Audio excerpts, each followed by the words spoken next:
Newsfirst, Newsline with Faraz Shaukatali. And a very good evening to you and a warm welcome to Newsline Live. And before I introduce our guests to you today, let me tell you the topic is, of course, where is Sri Lanka's transport policy headed, if they have a policy. But before we start tonight, I'd just like to say a very special welcome to the people in Malaysia and in Singapore, apart from the other countries also who watch our program, but especially for the people in both these countries who regularly send us messages onto the program by SMS or WhatsApp. It's 0772 300 305. My guest this evening is Professor Lalithasiri Gunaruwan, who is of course the former General Manager of the Ceylon Railways and the two terms Transport Secretary. So I do believe that he may know a thing or two about transport. Let's find out. Very good evening to you, Professor Lalithasiri Gunaruwan. Ivan, and welcome on the program. It's very simple. Does Sri Lanka have a transport policy? If I am to answer straight, no. No policy? No policy for the moment. There is a policy done in 2009 which was gazetted, and the practical implementation of that, I don't think the government really implemented it. And there have been two other efforts to update the policy or modify the policy, and one was done by a committee chaired by me in 2020. We attempted to do a national transport policy draft.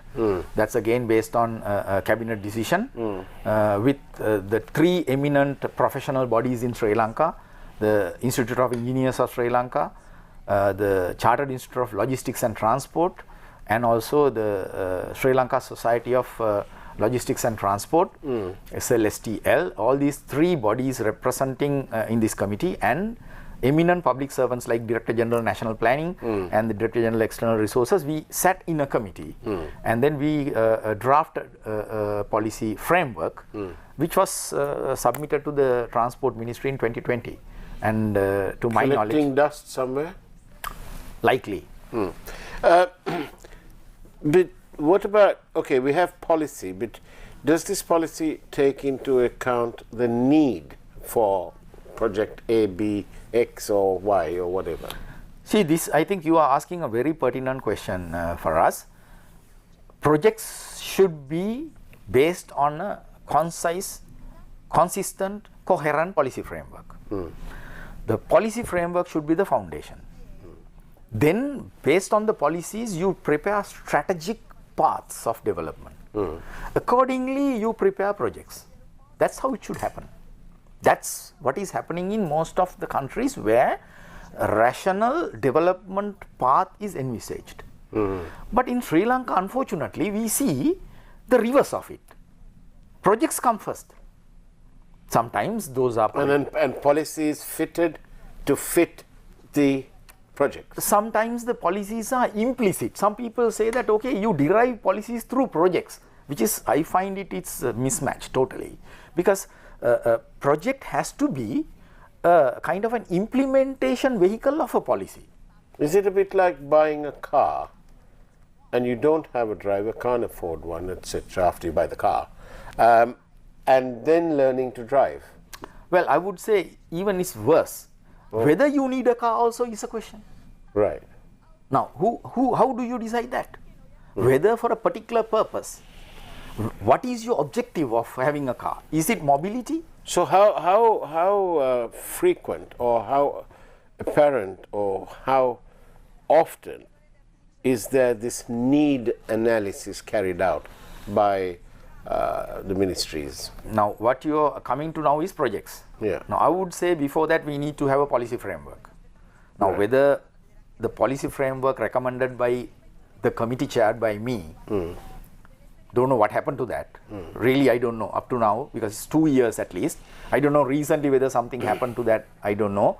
But 2020 somewhere towards September, October, we presented it to the Ministry of Transport, and we have to first anchor the development strategy and the development activities which are kind of implemented through projects. First of all, you lay down the framework. Now, if the framework is not there, how can we decide whether a given project?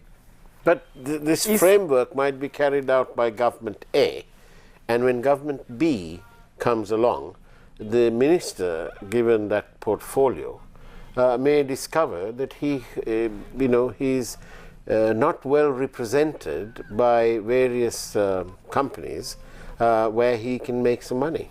This is for us, you are making a very interesting point there. Why is it becoming possible is the problem of our country now. Yeah. For us becoming transport minister tomorrow, if you are kind of innovating something which is contrary to an accepted policy, there should be a mechanism to say, hey, this is not possible. But unfortunately in Sri Lanka it is not so. So are you saying that it's all ad hoc? That our transport policy I can give you an example. I can give you an example. In 2015, yeah, Honorable Ranjit Madhuma Bandara, yeah, as the minister, yeah, prepared a project, yeah, totally homegrown, yeah, totally implemented by the Sri Lanka Railway, implementable by the Sri Lanka Railway. yeah. If I remember right, the cost would have been less than $500,000. Say $50 million maximum, right? So this even out of that, I think less than half would be only foreign costs, because it would be the material that go in. What do you remember? What this was? What was the? I'll tell you that. Yeah. So where the rails and other things were imported, because Sri Lanka does not have those. Right. If I remember right, the project cost estimated was about 3 billion Sri Lankan rupees. Right. And at that time, the dollar rate was about 145. So you can divide and see. Must be about 30 million US dollars the total. Yeah. Now, out of that 30 million US dollars, only about half of that was imported component of it. The rest, though we estimated as 30 million dollars, that part is spent in rupees, right? Now that project was to rehabilitate the northern railway line between Maho and Vaunia. Right. For that, the cabinet gave the approval on the 5th August 2015. Okay. 5th August 2015, the cabinet gave the approval. Yeah. What happened now? You asked me the same question. Somewhere in August 2015, Honorable Ranjit Madhuma Bandara was taken out from the ministry and he was placed in another ministry, and I was the secretary and I left. And thereafter, what happened to the project? So you are saying when something happened, the projects change. Now today I see that the railway line is apparently being done by terminating the kind of interrupting the train services between Jaffna and Colombo. I mean, the economic fallout of doing that is terrible. I also think so. Now the point is, the proposal Honorable Ranjit Madhuma Bandara got the cabinet approval was while running the trains to Jaffna, that we were to do that by Sri Lanka Railway. So the minimum interruption to Jaffna-Colombo railway service was envisaged. It may have taken, the way if it was implemented, it would have probably taken a little longer than... How much? Double the time? Even double the time is okay now for us, because it's... Now, let's ask, I don't know the details, because... So it's a dual track policy. You do the repairs, but and the let trains the are train running. Yeah. So for instance, if you can plan it in such a manner that there is a corridor given for train operations, and the rest remaining time you can have the track rehabilitation part done. Now the point is, there are people in this country, politicians, sometimes professionals also, and sometimes misinformed people. They're all there to ask who cancelled that project, this project, but no one is asking who changed. According to what you said, that when the ministers change, projects change. Nobody is asking who changed Honorable Ranjit Madhuma Bandara's proposal. That was a locally home-driven and a project which was homegrown. Which would have had all the necessary impacts on our economy. Exactly, and also a lot of economic impacts and the employability of our resource inputs, and also a lot of exposure for our so per kilometer, what's the cost? Do you remember what would that have cost us? Well, let's say if Maho is about 85 miles and Vaunia is about 160, so it's about 80, 160 is about 245. About another 80 miles. So let's say about 100 kilometers. Let's say I just can't tell you exactly figures. No, okay. So divide that $30 million by 100. That's the rehabilitation cost. Right. So now the point is,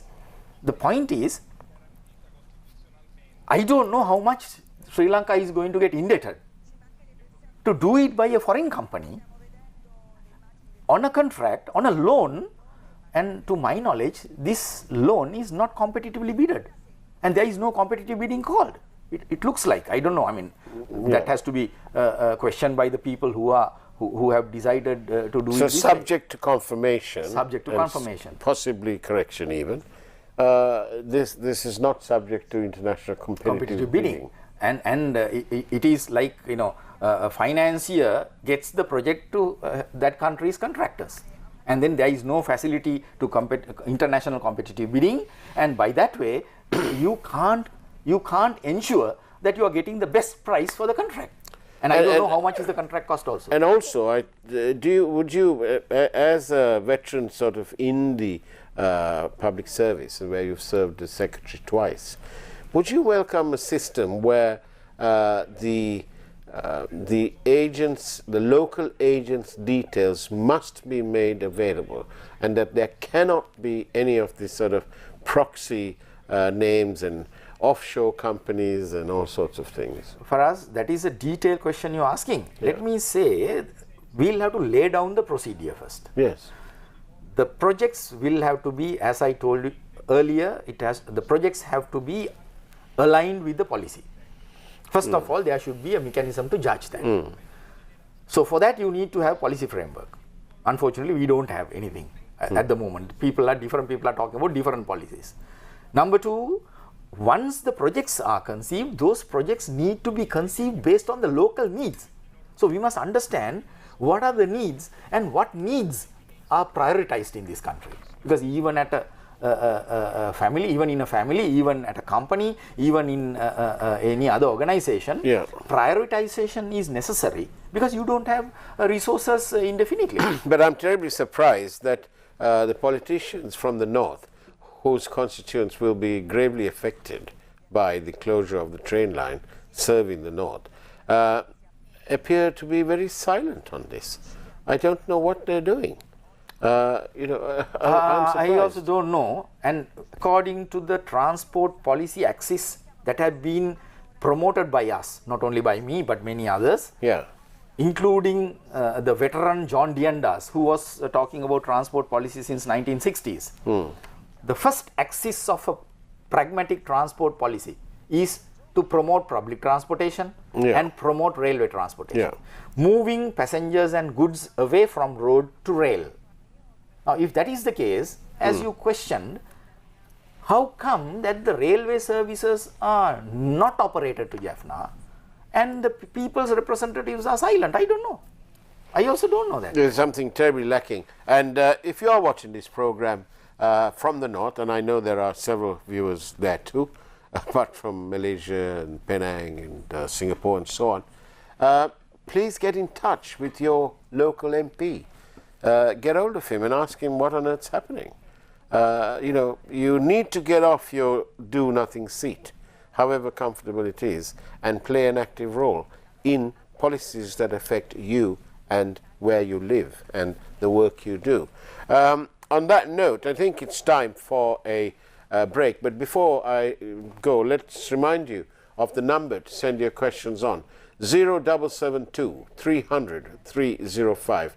by WhatsApp or by SMS. We'll see you on the other side of the break after the headlines.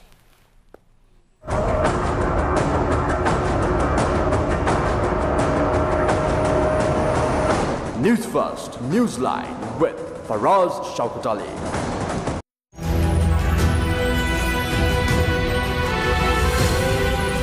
TV1, TV for life.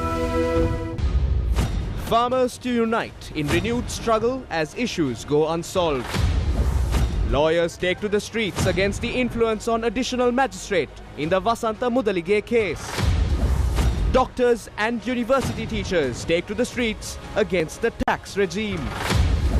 Election expenditure bill to be debated on Thursday despite objections from the opposition. Motorcycle gunmen strike once again in Colombo. China responds to US ambassador's spoiler comment.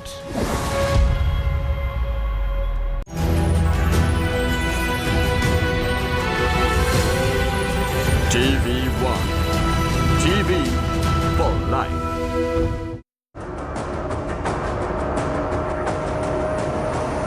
Newsfirst, Newsline with Faraz Shaukat Ali. And welcome back to Newsline Live. I'm in conversation with Professor Lalithasiri Gunaruwan, former General Manager of the Railways and twice over Transport Secretary.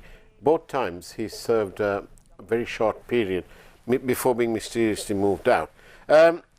We were talking before about this the repair of the railway line. Tell me more about the Omante to... Faraz, Sri Lanka Railway has a history of doing railway lines by ourselves. We were the ones within Sri Lanka Railway in 2005 did the tsunami damaged railway line in the coastal area just in 56 days, when many people were saying that you will need years to repair it. That was done 100% by Sri Lanka Railways' original effort. Then in 2010, I was the secretary at that time, we did Omantha Vaunia, in fact the other way, Vaunia Omantha, 13 kilometers. The cost was less than $500,000 a kilometer. And we did it 100% by Sri Lanka Railway, only the rails were kind of things that we could not produce in Sri Lanka. Yeah. Having done that kind of things and knowing our capacity, I don't know why the government of Sri Lanka and also other stakeholders did not use that strength to rebuild the railway lines in the north to Kankasanture, to Talemanar, and also now between Maho So and... that's obviously because they got the money from the Indians, and so the contract went to an Indian company. And that is the whole problem about not having international planning procedure, yes. And international competitive bidding. International competitive bidding. So this is why we have been telling the government of Sri Lanka for the past 25-30 years that there should be a project development mechanism, there should be a project appraisal mechanism, and the Department of National Planning, which is the central body of authority of project appraisal, to look into this aspect and then develop the projects according to the country's requirement, and the procurement process to be transparent with international competitive bidding. I think that you and perhaps somebody like Dr. Tilak Semulapit here ought to come on our longer program, which is Face the Nation, or you need to come on a planned Newsline special forum to discuss this matter. But thank you for this very important question, which I was going to take regardless of the question. But this question, you really need to listen to the answer, because it tells you the difference between false news, lies, and things like that. Professor Lalithasiri Gunaruwan, why did you and your team decide to cancel the LRT project? Question from the public. Faraz, thank you for that question. Our committee appointed to look into the project proposals, the review the project proposals which are already in line, submitted to our committee by the External Resources Department, did not appraise LRT proposal. In fact, LRT project proposal was not given by the External Resources Department to our committee. And if anyone doubts about it, Auditor General of this country has produced a report on 23rd November last year, and the report is published. It's available in the Audit Office website. Go and watch, go and browse through that, and then read the report in Sinhala, page 37, and in English, page 140, and page 405, there is a copy of the letter written by External Resources Department's DG to the Auditor General, very clearly mentioning that by the time the Gunaruwan committee was sitting in this project review, the LRT had already been withdrawn. So Gunaruwan committee was not asked to study that report. Thank you for that clarification. Thank you. I don't know why people are making this false allegation through social media, and this is I consider it a kind of a insult on the to the people's integrity. Thank you for that clarification. Thank you for the question too. But tell me, in this policy or this non-existent policy, do you think that there is room for an LRT? I know that it's a long question because there are all sorts of things, but you know, as a transport specialist, if you like, because you spent your life in there, your working life, and you are a made in Sri Lanka, created in Sri Lanka transport man, right? So you know, we don't want to go anything about that, but you know, in Bangladesh they have a two-track LRT system, and it cost them 2 billion. All right. It's about 20 kilometers. In Sri Lanka, they propose a single line, 15 kilometer stretch, a single track for $2 billion. There's a difference of about 50%. Now, I know this is all long, but give me an answer about LRT Sri Lanka. For us, let me put it this way. First of all, the policy axis should be promoting public transport over and above the private transport, because private transport is not energy efficient, it's not going to be environment friendly, it's not going to be economically efficient. And this was what the transport professionals ever since 1960s advocating to the government of Sri Lanka. Yeah. Secondly, there should be public transport promoting mechanisms. Those are technologies, I would say. And there are a platter of different alternative technologies available. What we have seen in Sri Lanka is ordinary railway on the ground. And we have seen the bus. Yeah. And in this country, good old days, we have had tramways also. Yeah. Before we were born. Yes. And then in the world, there are many other technologies available. Underground railway. Light railway is only for passengers, but it is going above the ground. And then you have metro lines, maybe sometimes both underground and above. And then you have BRT is bus rapid transit. And you have monorail is just single railway. Yeah. Now these are different technologies. I cannot reject any of those technologies because those technologies are well practiced all over the world, Right, in different places. Yeah. And what is appropriate for a given conjuncture will have to be decided based on a proper, thorough analysis. But So you know, in this whole analysis, I noticed that Sri Lanka is proposing just this one LRT business for 15 kilometers on the single track. But Colombo has got, I think, 6 gateway entry points, 6 or 7, I think it's 6. Now, this is only going to serve one.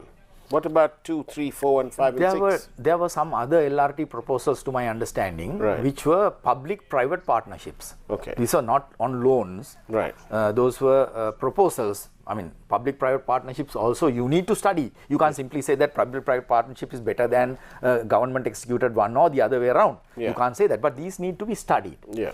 Now, what I'm saying is simply, if you are a doctor for us, Yeah. you cannot give a certificate on my body whether I'm in good health or bad health or whether I can run marathon. Yeah. If you have not examined my health conditions. Now, as a committee, the details of the LRT proposal, the JICA Japanese LRT proposals, the details were not given to our committee to study. So simply, we cannot say Do you know who cancelled the LRT? I don't know. According to the External Resources Department's letter, which is there in the page 405 of the Auditor General's report, before our committee sat, it was cancelled. It had been withdrawn. So, do you know through your own intelligence that's available to you and talk in your industry, do you know who cancelled it? I don't know. In fact, that is what Auditor General was also trying to find out, and I don't think there is any conclusive thing to find out who did it. But let me say one more thing. The social media is trying to castigate that a speech that I made in front of the former president. And what was that speech about? That was about the Kalani Valley railway line proposal, which is already existing railway. It's not a light railway. From Colombo to Avisavella, going via Nugegoda, Maragama, Kottawa, Homagama, Avisavella. A proposal was there to electrify after elevating it to 7 meters high from Tematagoda to Maharagama. Now, so that part of that section would be elevated. That section would be elevated, but not right railway, because the same ordinary train runs there. So you can't say it's a light railway, because that railway line is going to Avisavella, and that railway line was built by British for freight transportation essentially, and later the freight part. I'm getting a question in, it's a statement more than anything. From the 1990s, this call is telling us that they proposed 2 lines there. That's right. Since 1990s, when the caller, who was then at school and who's now working in the broadcasting industry, is saying that he's left school and there's still no I think he's 100% right. He's 100% right. Kalani Valley line has 2 main problems. The same locomotive runs in Wayangoda, Colombo or Panadura, Colombo, same diesel multiple unit can run in the KV line, Kalani Valley line, but half the speed or even less than half the speed, because about 35 kilometers per hour only the KV line can take. Why? Because it has curves which are sharper than even in the upcountry. And when it was elevated, those curves were still there. So those curves are still there. The design was not realigning the curves to straighten. That is why Institute of Engineers of Sri Lanka had made a representation to the government of Sri Lanka and to ADB, which was to fund that project. Before our committee sat, they had made an intervention to the government of Sri Lanka saying that this project is ill-designed and ill-conceived. That's number 1. Number 2, before IESL's intervention, before Institute of Engineers intervention, they had estimated the project cost to be about $2.5 billion US. And the Institute of Engineers had questioned about this estimate. Immediately after that, the project cost had come down to 1.4 billion. Now, that puts an entire question mark about the project cost estimation. How can a feasibility study, if was properly done, that the cost can come down by about 1,000 million US simply because IESL was making a question. There is a third point in this. There's a yes. Sorry, I'm reading through. There are many questions, and for the record, just a very quick answer because I've only got a minute or so left. Tell us very specifically, did you cancel the LRT project? No. Not only me, my committee had 3 other members, Professor Sohan Wijayasekara, Engineer Janaka Kurukulu Surya, and former Transport Secretary D.S. Jayavira, and myself, I was the chairman. And this committee, by the time this committee was sitting, the LRT project was cancelled, had been cancelled by at the ERD level or whoever we don't know. And there is a letter to that effect in page 404, 405 of the Auditor General's report. Yeah, you're right. And you have absolutely nothing to do with the cancellation. We had nothing to do with, absolutely nothing to do with the cancellation. You didn't even look at it? Yeah, I mean, how can we look at when the report was not given to us to study? And our committee studied many other project proposals in irrigation, in railway, and in highways, and in water supply, and we had produced our report, and the reports are available with the Treasury. Anyone interested can maybe ask for the reports and read and find out for which we have given our inputs. Thank you very much, Professor Lalithasiri Gunaruwan. It's now time for the Primetime News.